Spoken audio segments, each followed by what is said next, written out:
Hello, this is Louise. I'm doing a video discussion with Dr. Ramona Wong. She's a retired nephrologist in Honolulu. A nephrologist is a doctor who specializes in kidney disease. So, transplants are also an option for people in kidney failure. Um, can you tell us some specifics relative to insurance coverage, the anti-rejection drugs people would have to take, and whether or not transplant is considered a cure for kidney function loss? Kidney transplantation is major surgery.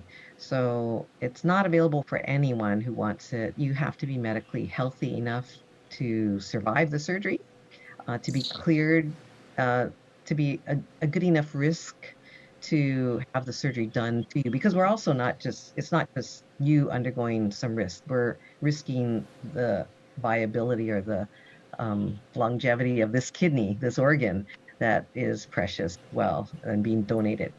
You need medical clearance and adequate health to receive a kidney transplant into your body. The insurance coverage will vary. Most people if you've earned Medicare benefits, most people will have Medicare coverage for the bulk of their transplant costs. And so between their Medicare coverage and private insurance, so usually patients have dual coverage, then there's very little out-of-pocket costs for the kidney transplant.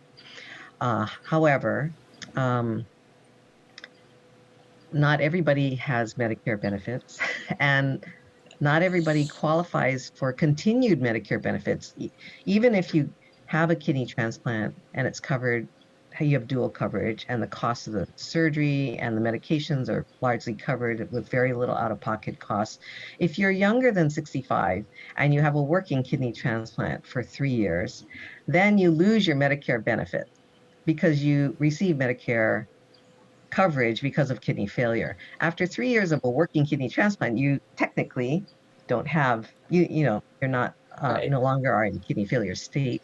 So you go back to having just private insurance, and you may have then a 20% copay. These medications are pretty expensive, and I'm sure they're rising as new drugs Of come about. course.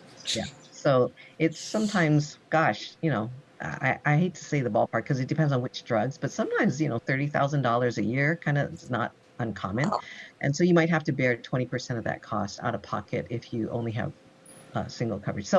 What's really important is not to get hung up on that, but it's an important question to ask.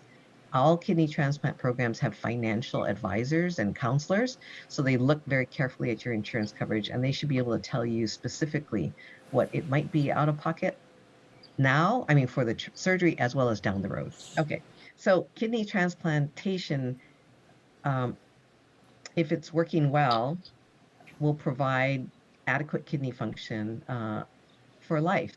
And so you don't need a life prolonging therapy like dialysis if you have a working kidney transplant.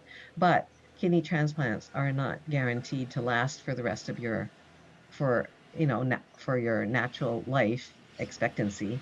Um, the average kidney transplant lasts between 8 to 15 years, depending on um, whether you have a deceased donor kidney transplant, so somebody who is passing away and their organs are donated.